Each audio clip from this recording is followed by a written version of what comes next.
Hi,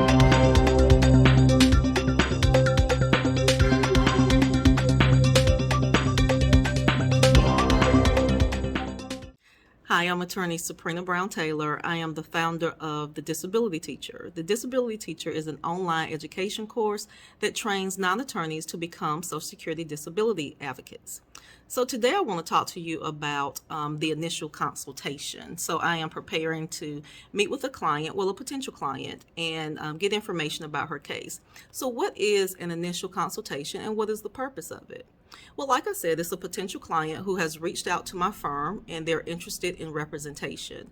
So the purpose of the initial consultation is to allow us, my firm, to get information about the potential client, and also gives the potential client an opportunity to ask questions about what services we can provide to them to see if we're both going to be a good fit. But with the initial consultation, there's a few things as a disability representative that you want to be aware of. And also, as the potential client or the claimant, there's certain questions that you're going to want to ask the attorney or the representative that you're seeking representation from.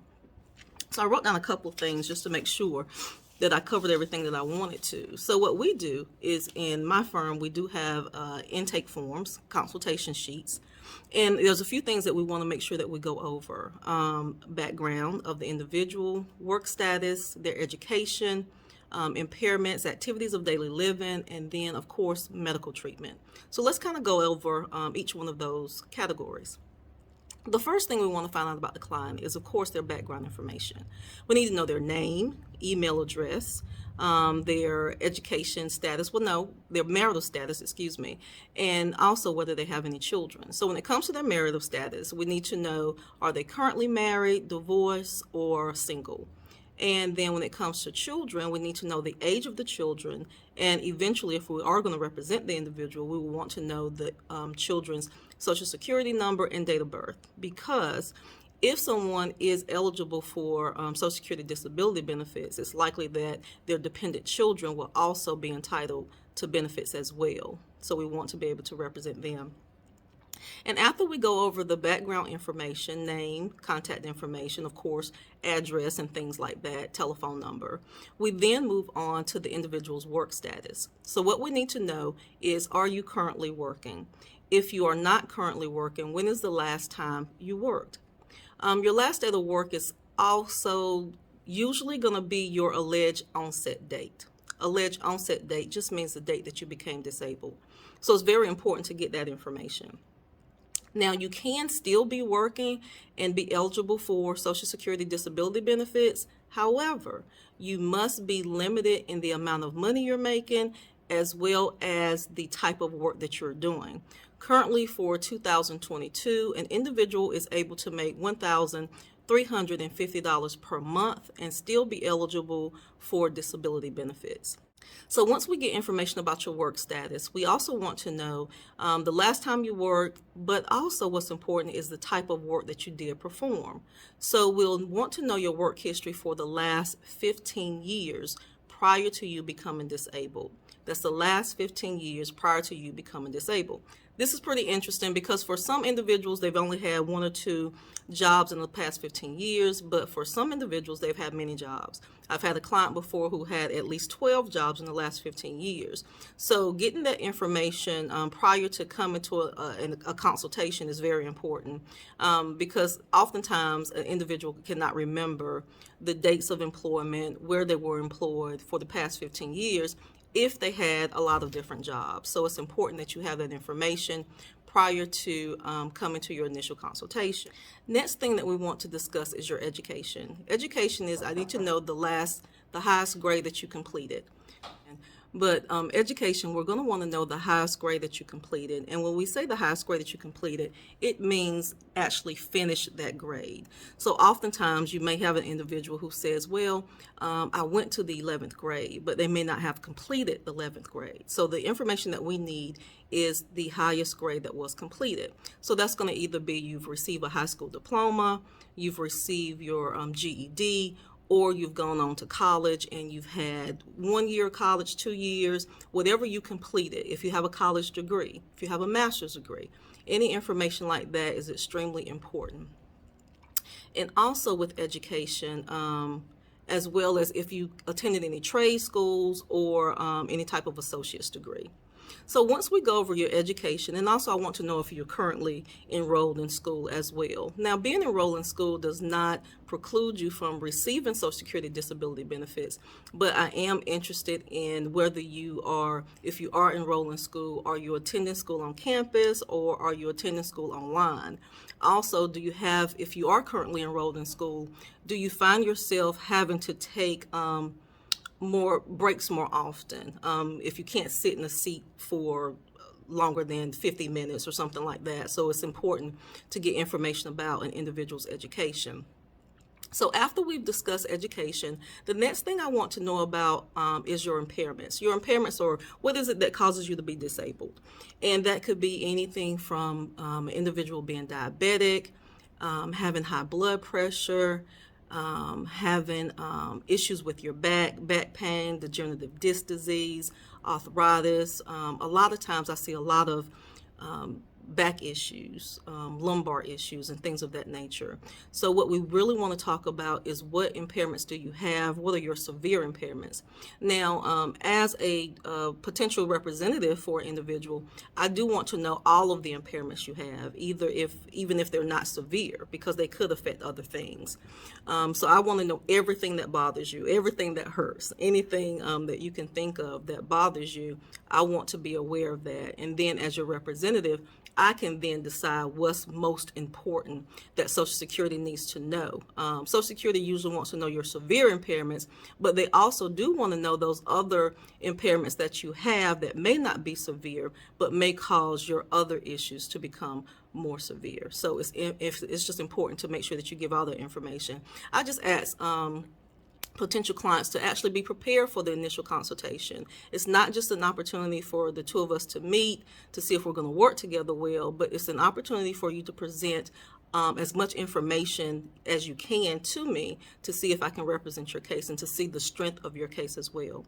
So we'll talk about the impairments and everything that causes you to be disabled. If you are on any type of restrictions by your doctor, and even if you're not on restrictions by your doctor that are written, what are your limitations? What is it that you can and cannot do when it comes to lifting, when it comes to carrying?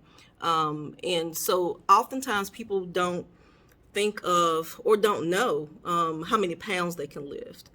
So usually I will give them an example. Do you have issues lifting a gallon of milk? Do you have issues carrying a case of water? And things of that nature. So it helps them to give an understanding of exactly what weight they can or cannot lift. And also what's important is your ability to how long you can sit and how long you can stand. And that's getting into your activities of daily living. So I'm going to ask you about your activities of daily living. So it's important that you just kind of think about those things, what you do throughout the day.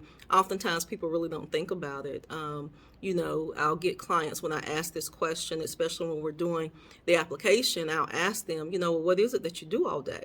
And my clients will say, well, I get out of bed and I go and I watch TV, and I watch TV all day long.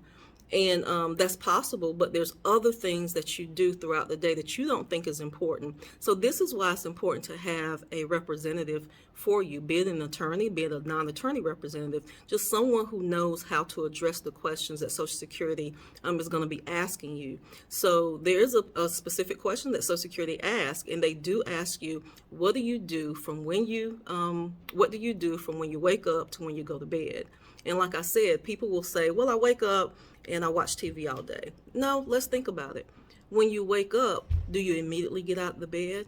Do you have to lay there for a few minutes to get yourself together? Do you have to sit on the side of the bed for about 5 or 10 minutes before you can actually feel comfortable walking? Do you have to gather your balance? Do you have to gather your thoughts? Do you have to motivate yourself to get out of the bed? So there's so many things that an individual may not think about, but it is extremely important. So I walk them through that. So tell me about, what is that like? So you get out of bed, and what do you do next? Do you go to the restroom? Do you go fix coffee? What is it when you get out of bed? So usually my clients are going to get breakfast and take their meds, then shower, but it's each step. I want to know each step of what you do, because it's important to show Social Security that you're not able to get to work by 8 o'clock or by 9 o'clock, because it's going to take you an hour or so just to prepare yourself for the day. So those are just information. Those are just things that I want to know. Are you social? Like, who do you talk with throughout the day? How often do you talk to individuals throughout the day? How often do you go outside? Do you drive? So all of those type things are important. Now, the last thing that I also want to know about, but it's just as important. Everything that we just talked about is extremely important. These are the main categories that I asked during the initial consultation, and I asked those things because they're also important in you getting Social Security disability benefits.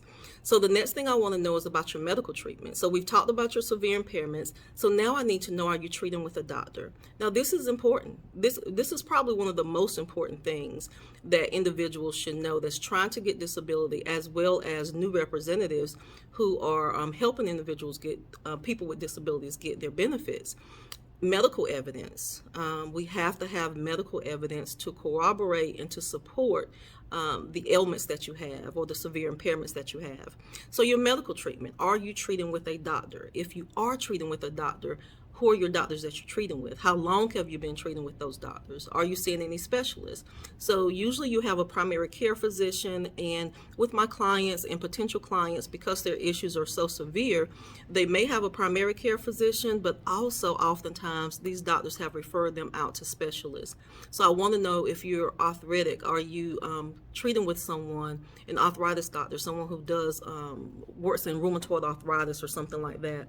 Or if you have issues breathing, are you seeing a pulmonologist? So it's just those type of things that's extremely important. And if you are not doing that, I have enough experience that what I do for my clients or my potential clients is, if you're not able to get treatment, be it that you don't have any type of health insurance, you don't have any type of Medicaid, I find those free clinics for you, either free clinics or low scale or sliding scale clinics, so that you can get that treatment that you need. Because without that medical evidence, Social Security is not going to find that you're disabled. Now, what Social Security will do is, if they don't have enough medical evidence for you, they will send you to doctors that work under contract with them to do an examination. But that's one time you're seeing a doctor, and it may be on a day that you're not feeling your worst. You may be feeling maybe a better day for you, but that's that one opportunity that a doctor gets to see you. So you don't want to leave that in the hands of Social Security.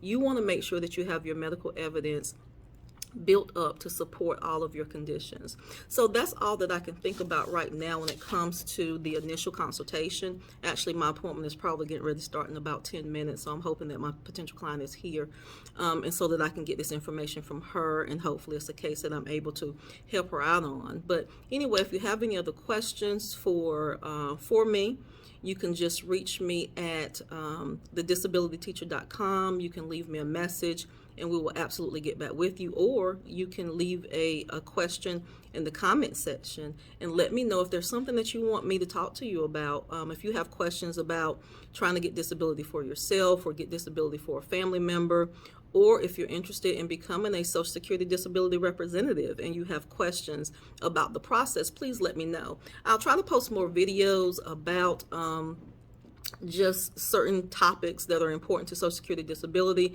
certain things that certain questions that people may have about disability. Also for representatives, if you just have questions about, what my day is like as a representative, how much do I get paid, anything like that you have questions about, just leave it in the comment and I'll make sure that I address those. Thank you.